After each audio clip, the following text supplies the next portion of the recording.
Lesson आपका 8 video संख्या 4 11 बिंदुओं का अध्ययन हम कर चुके हैं अब तक कि कैसे कारण और परिस्थितियां थी शानदार क्रांति की। 12वां बिंदु है दलीय प्रणाली का विकास। दल बनने शुरू हो गए थे, हालांकि ये कोई राजनीतिक वो रजिस्टर्ड पंजीकृत दल नहीं थे, फिर भी कैसे इसका जन्म हुआ। इंग्लैंड ही ऐसा देश था जिसमें इस प्रणाली का जन्म सबसे पहले हुआ।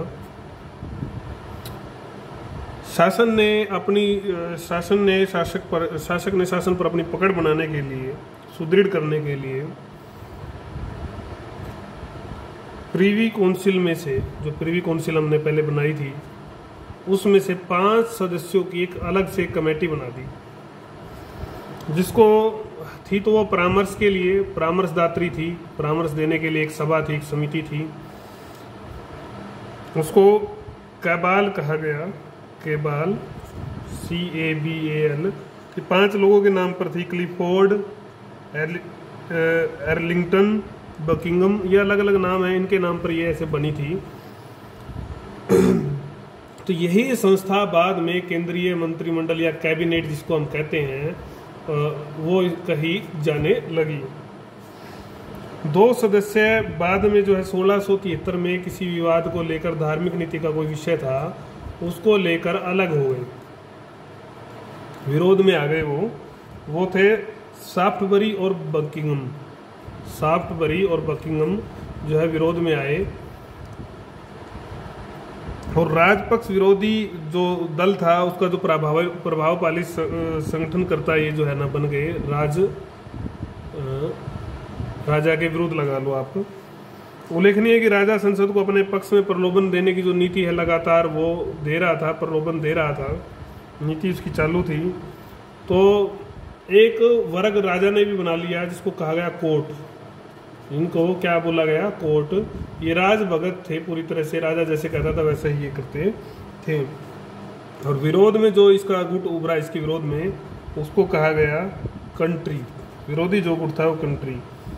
पोप का कोई कांड हुआ, पोप ने मतलब ऐसी कोई साजिश रची, ऐसा मानते हैं, षड्यंत्र था जिसका रहस्य उद्घाटन टाइटस ओटस नामक पादरी ने किया था। चार्ल्स द्वितीय की हत्या करके उसके भाई जेम्स को गद्दी पर बैठाना, रोमन प्रभाव पड़ाना था, और आखिर में फ्रांस की सेना का प्रभाव जो है इंग्लैंड पर हो जाए, इस प्रकार का कोई षड्यंत्र हुआ था। उससे दोनों दलों के बीच संघर्ष जो है बढ़ गया, राजभक्तों के बीच और कंट्री के बीच।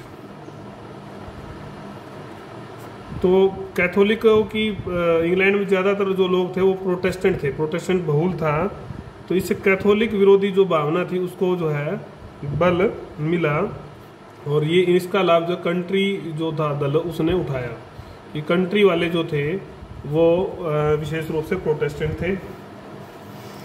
1679 और 80 के बीच में कंट्री दल के सदस्यों ने जेम्स को कट्टर कैथोलिक समर्थन होने के कारण राजगद्दी पर जो उत्तराधिकार था वंचित रखने का जो प्रस्ताव रखा। धीरे धीरे इस सारे संघर्ष के चलते, विरोध के चलते कई गुट, कई दल जो है उभर रहे थे। कंट्री दल आपस में जो है विहिग, कोर्ट या टोरी कहलाए। व्यंग्यात्मक नाम थे। व्यंग्यात्मक नाम क्या थे कि जब स्कॉटलैंड में घोड़ों को हाँकते समय इन्हें हिंगम हिंगम पुकारा जाता था, और आयरिश भाषा में टोरी का मतलब था डाकू। तो ये व्यंग्यात्मक नाम रखे गए थे। विहिग का जो नाम था, हम दोबारा देखें, विहिग कंट्री का, और कोर्ट को बोलते थे टोरी, ठीक है, डाकू। तो ये व्यंग्यात्मक नाम एक दूसरे के रखे इन्होंने। तो यह भी स्पष्ट है कि उभरने वाले दल अभी वैधानिक नहीं थे, ठीक है, इनको कोई मान्यता राजनीतिक दल की रजिस्टर्ड नहीं थे, लेकिन इनके प्रभाव आने वाले समय में गहरे पड़े, इनकी अनदेखी नहीं की जा सकती। तो दलीय व्यवस्था का विकास होना शुरू हो गया था। जेम्स द्वितीय जो शासक बने, जो सबसे बड़ा जो उत्तरदायित्व था किसी का इस क्रांति को लाने में, तो वो उसके बारे में हम चर्चा करेंगे। इसकी भूमिका विशेष रही, अधिक रही। चार्ल्स द्वितीय की जो मृत्यु 1685 में हो गई थी, उसके बाद जेम्स द्वितीय शासक बना था। इसकी जो कार्य प्रणाली थी, गतिविधियां थी, नीतियां थी, उससे ब्रिटेन की बहुत बड़ा जो जनता का एक वर्ग था जो है, इसने उसको अपना विरोधी बना लिया था। परिणाम यह हुआ कि आखिर में उसको कुर्सी भी त्यागनी पड़ी और देश भी जो है त्यागना पड़ा। इसका वर्णन हम स्टेप वाइज करेंगे। पहला जो बिंदु है कि 1685 में वो निर्विरोध शासक बन गया था।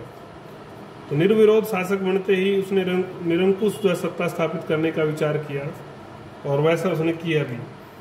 देवीय सिद्धांत लागू किया कि भी देवीय मतलब ईश्वर प्रदत्त अधिकार हैं राजा के पास, शासक के पास, उनको कोई चुनौती नहीं दी जा सकती। दूसरा क्या किया, जो विरोधी थे, इसके विरोधी थे, उन पर काफ़ी अत्याचार इसने करवाए।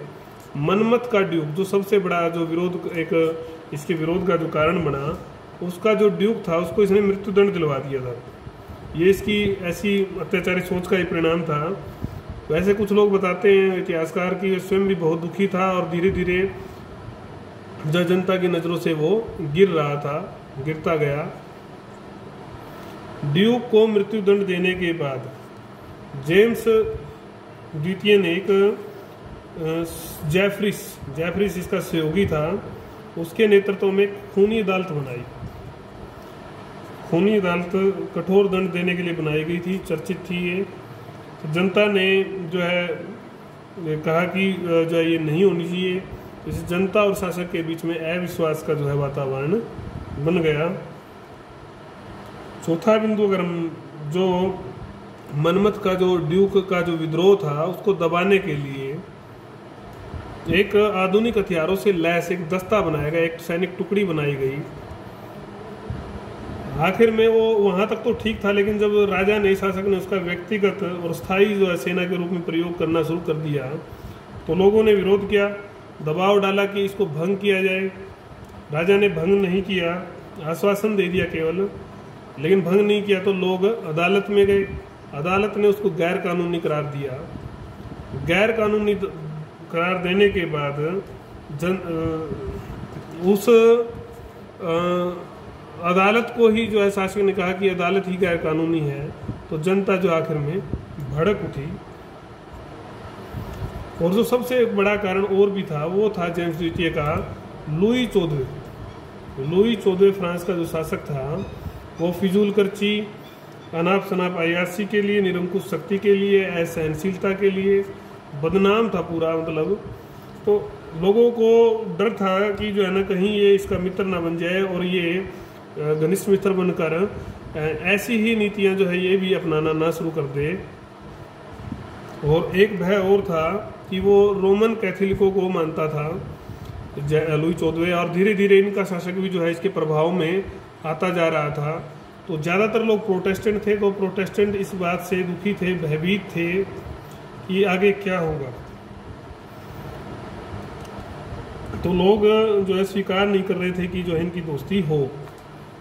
अगला जो बिंदु है 3, 4, ये 5वां बिंदु था। छठा बिंदु शाही कोष से 1687 में जो शाही कोष था, खजाना था, जनता का जो टैक्स का पैसा था, उससे रोमन कैथोलिकों को, प्रोटेस्टेंटों के देश में रोमन कैथोलिकों को विशेष सुविधा दी गई। जनता ने विरोध किया। शासक ने एक और आगे चलकर एक कदम जो है उठा दिया कि 1688 में घोषणा कर दी कि 1687 में एक आदेश पारित किया गया था। उसको 2 बार कहा गया कि भी चर्च में पादरी जो है उसको बोलें, उसको दोहराएं, अगर नहीं करेंगे तो उसके विरुद्ध कार्रवाई की जाएगी। इससे भी राजा की जो शक्ति और जो सम्मान था उसमें गिरावट आई, क्योंकि पादरियों के ऊपर अनावश्यक दबाव डाला गया था। पादरी जो है शासक से नाराज हो गए थे, पादरी को देशद्रोही घोषित कर दिया गया। इस निर्णय के विरुद्ध आखिर में पादरी अदालत में भी गए थे और अदालत ने उनको बरी कर दिया था। 7वां जो बिंदु है, उच्च शिक्षा के क्षेत्र में भी जो राजा ने हस्तक्षेप किया। कैसे हस्तक्षेप किया, उससे भी लोग नाराज हुए। जितनी भी नियुक्तियां हुई उनमें रोमन कैथोलिकों को जो है विशेष रूप से प्रभावी जो है पद दिए गए। मैकडोनाल्ड कॉलेज के अध्यक्ष के रूप में कैथोलिक जेम्स पार्कर की नियुक्ति, की गई, का विरोध सभी जगह पर हुआ।